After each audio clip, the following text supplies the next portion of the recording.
vaguely remember this car from last year because we already done a lap with it, or at least with its earlier development brother, you could say.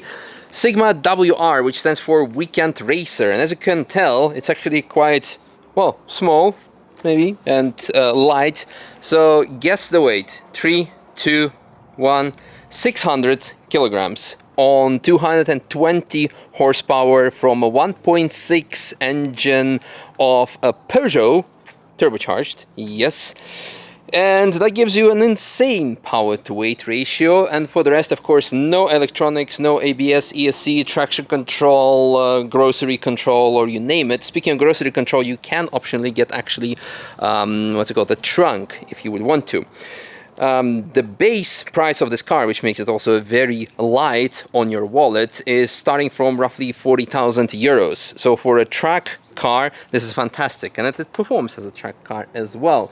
And then you can spec it up to like 60-70,000 euros with all the mods, including this bad boy wing and front aero, which makes me very happy because from what I remember last year, the car was fantastic when it comes to acceleration and handling, but in the corners, especially bumpy Nordschleife, I was missing some aero. And now the car was really planted. Definitely on the rear, no wheel spin whatsoever. Also on the front, thanks to some of those wheel flaps. No, not wheel flaps, wings, elements, front spoiler, whatever you want to call it, who cares. It works. And thanks to its weight, you can go insane corner speeds. Flugplatz I saw somewhere close to 200, and also thanks to its weight, you don't need to rev the car out. I remember I was by Brunch and I realized, I'm in 4th gear, maybe I should downshift to 3rd, and I realized I was actually doing everything in 5th. So it's actually really also helpful. So very easy car to drive, very nice car to drive, very fast car to drive, very reliable and affordable car to drive, not only from a purchase price, but because it's so light, you can imagine that it doesn't eat any tires or brakes. We know it also already from the Speedster, but in this case that's additional 400 kilos less, so 300. Brakes are Wilwood, 9K Air 1 tires. Of course, you can put any tires on you want, including the brakes. And yeah, HP suspension, made in Czech Republic, just like the car. Normal H-pattern gearbox. So since it has no windshield, and speaking of windshield, this can be adjusted, it can be custom made to be a bit higher for taller people. Since it has no windshield or anything else where to put our GoPros, I just stuck one on the cage facing forward. I hope the image quality is good enough, including the audio. Otherwise, yeah. We have also brake bias adjustment over here together with ECU master, ECU and the dash. So all kinds of fancy stuff. Lapo comes to admire the wings. How you love the wings. I love the wings. The wings are cool. The wings give downforce. Yeah, and I think that's kind of it. I'm going to include 2 laps. One is with the test driver himself, development driver. Also lots of open wheel car driver, IndyCar, and that's etc, etc. You can Google his name and find out what he was all doing. So this is like a child's play for him. It was interesting to see how smooth and easy it was to drive. Afterwards I hopped in. I had a bit of trouble getting used to the pedal position myself. They were slightly adjusted for me to move more out, but since it's a very, well, it's car you need to get a bit more playtime, seat time with. It was still very nice, didn't need to shift a lot, but my heel and toe tiny bit sucked, especially because it was so kind of rev happy and properly nice. So I needed one more lap to adjust to it, I would say, but I think it didn't suck at all. Most importantly, again, fantastic car, very nice to drive. Very happy to see the ongoing development. It actually has a cage as well, forgot to mention, which is in these cars quite nice. And I mentioned last year after my laps with Ariel Atom, I said like, I don't want to do open wheel cars anymore because I don't want to die. Not that I don't trust myself, but with all the recent oil leaks, fluid leaks on the Nordschleife, every second day we have something. When you lose control with this car, okay, that's one hit, and then behind you another car loses control and goes into you, that's a bigger problem.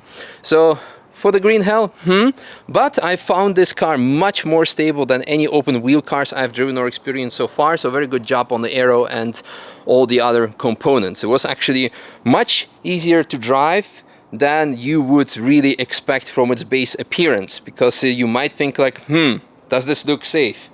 Well, I mean, nothing can be safe if you hit the wall hard enough, but it's very easy to drive. So that's actually very, very important and very good. And yeah, I would say would be looking forward to see what the car will have next year in terms of upgrades, because I know it's an ongoing development. By the way, Tillet seats, shout out to them, because we also run them very extra lightweight. And that is kind of it. So good job, guys. Thank you very much for stopping by. Thank you for making this happen. Looking forward to seeing you next year with some more mods, I guess. So, but awesome. And you guys enjoyed the lap Z, and tell me which one you enjoyed the most. I know which one I enjoyed. The first one, where I didn't have to fear for my life, actually, for one of the few times when I'm a passenger and not scared. No, to be honest, recently I'm only going out with people that I trust. So, would you trust this man? Let me know in the comments.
less weight, huh? Exactly. Yeah, then how it's normal, I think. Okay.